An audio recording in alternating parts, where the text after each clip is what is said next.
करोगे, तिरमिज़ी हम पढ़े, सियासत तुम करोगे, हिदाया हम पढ़े, सियासत तुम करोगे।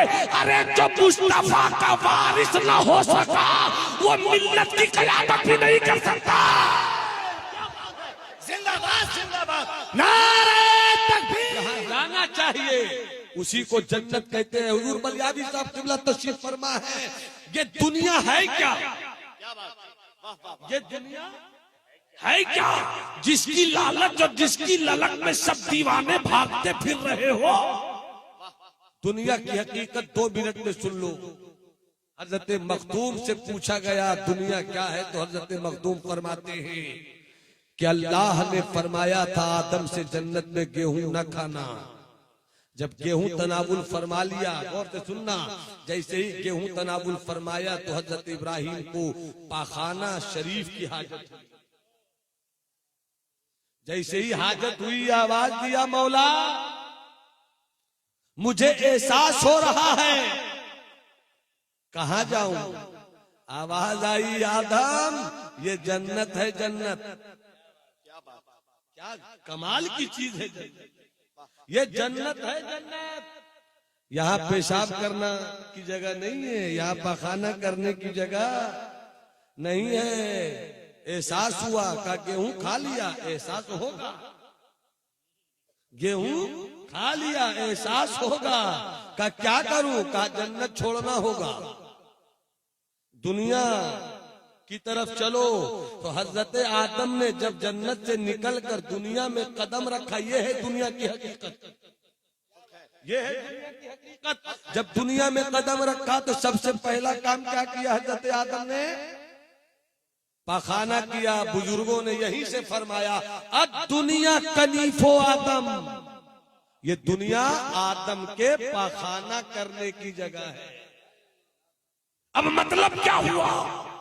जितने लोग बैठे हो बताओ, अप्रैल मई जून की गर्मी हो, सूरज अपनी बादशाहत का खुल्लम खुल्ला ऐलान कर रहा हो, घर से निकलने की तमन्ना न हो, एयर कंडीशन रूम में बैठे हो। हुजूर बलियावी साहब क़िबला ने छोटे से रूम में 1.5 कुंटल का एसी लगाया। मैं बैठा हुआ हूँ, 1 बजे दिन की गर्मी है। मैंने कहा हजरत इजाजत दीजिए मैं आता हूँ। फरमाने लगे नौमान बाबू गर्मी बहुत है, अभी मत निकलिए। मैंने कहा निकलने दीजिए। क्या बात, निकलने दीजिए हजरत। का मतलब का अगर मैं नहीं निकलूंगा तो फिर आपको भी निकलना होगा।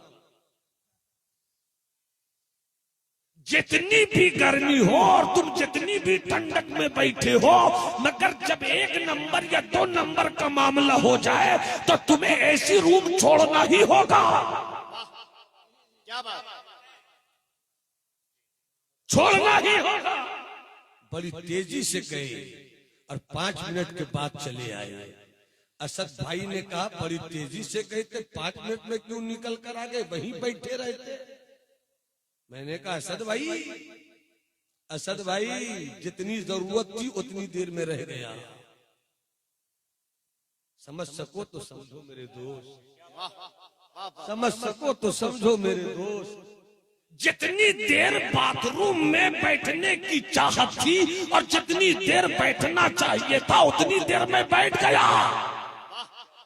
अब मेरे लिए वो जगह बैठने की नहीं, फिर निकलूंगा एयर कंडीशन रूम में पहुंचूंगा। क्या बात है, अमा जन्नत से आए हो तुम। क्या खूब, क्या हो रहा भाई?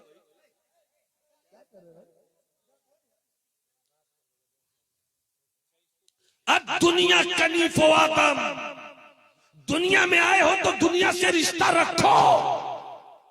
रिश्ता तोड़ो नहीं, रिश्ता छोड़ो नहीं, मगर उतना ही रिश्ता रखो कि ये दुनिया आदम के पाखाना करने की जगह है। तुम हवेली बनाते हो, महल बनाते हो, सब कुछ बनाते हो, ताजमहल बना लो, लाल किला बना लो, कुछ भी बना लो, मगर जब लगेगा 2 नंबर तो जाओगे, उतनी ही देर रहोगे पाखाने में जितनी देर रहना चाहिए। अब ये दुनिया भी आदम के पाखाना करने की जगह है, तो तुम इतने ही देर रहो और इतना ही ताल्लुक रखो जितना ताल्लुक रखना चाहिए। फिर इस ताल्लुक के बाद तुम्हें जन्नत की तरफ जाना भी तो है।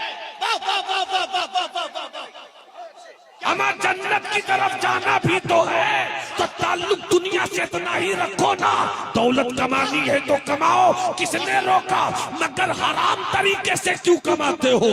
अगर तुम दुनिया में आए हो तो आवारगी क्यों करते हो? जब मुअज्जिन पुकारे अल्लाहू अकबर, हाथ में लोटा क्यों नहीं लेते हो? पानी क्यों नहीं भरते हो? वजू क्यों नहीं करते हो? मुसल्ला क्यों नहीं बिछाते हो? रब की किबरियाई का ऐलान क्यों नहीं करते हो कि हाँ हाँ हमने दुनिया में रहकर दुनिया से उतना ही जी लगाया।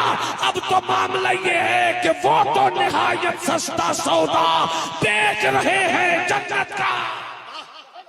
क्या बात है, जिंदाबाद जिंदाबाद, वाह वाह वाह वाह वाह। ये मेरे दोस्त, बहुत खूब। हम जहां आए हैं वो दुनिया है, जहां जाना चाहिए वो जन्नत है, और जहां जाने का अमल है वो जहन्नम है। 5 मिनट में वो वाकया, हजरत इब्राहिम इब्न अदहम बादशाह थे, मगर विलायत की राह में सफर किया, इतने बड़े अल्लाह के वली हो गए, कभी पलट कर बादशाहत की तरफ नहीं देखा।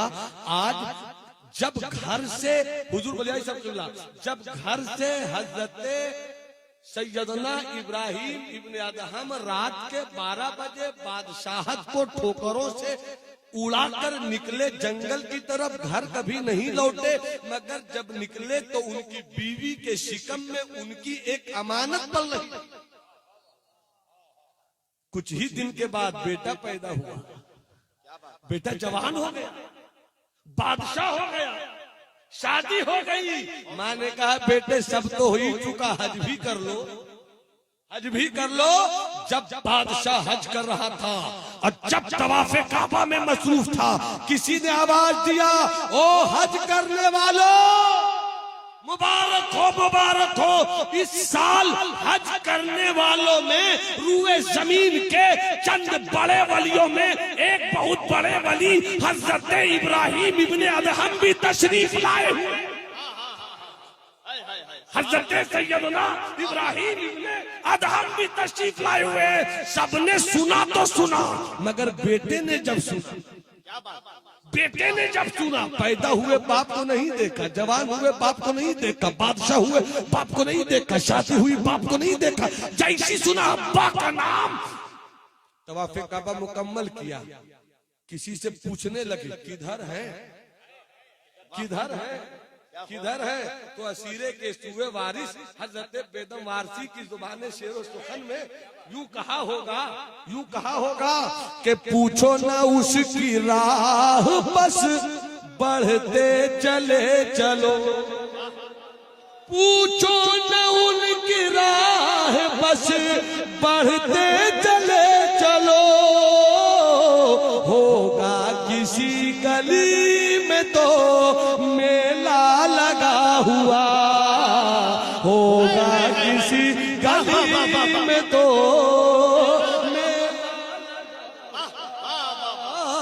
होगा किसी गली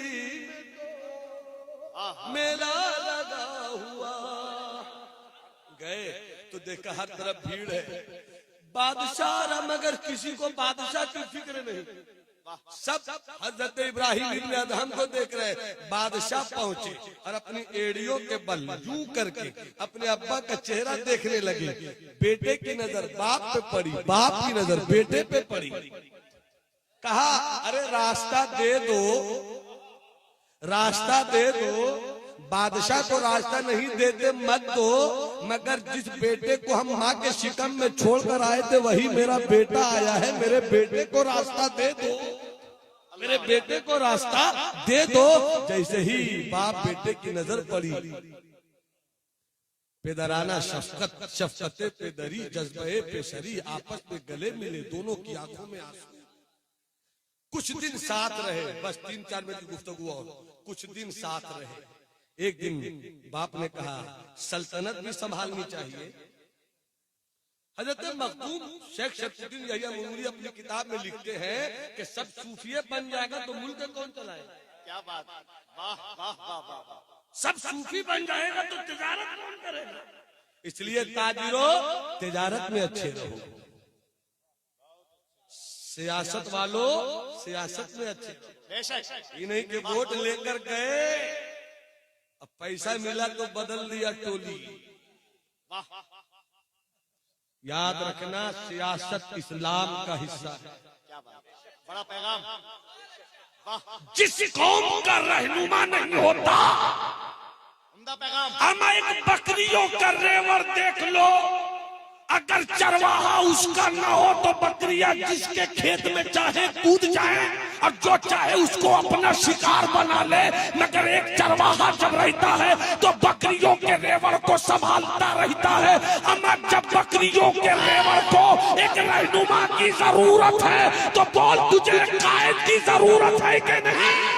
क्या बात है, वाह वाह वाह वाह वाह वाह वाह वाह। जब जंगे आजादी हो तब उलमा को आगे आना चाहिए, जब कोई मसला खड़ा हो तब उलमा को आगे आना चाहिए, जब एनआरसी का मसला हो तब उलमा को आगे आना चाहिए, जब मुस्लिम के हालात बुरे हो तब उलमा को आगे आना चाहिए, और जब हालात ठीक हो तो मौलवी को सियासत से क्या मतलब?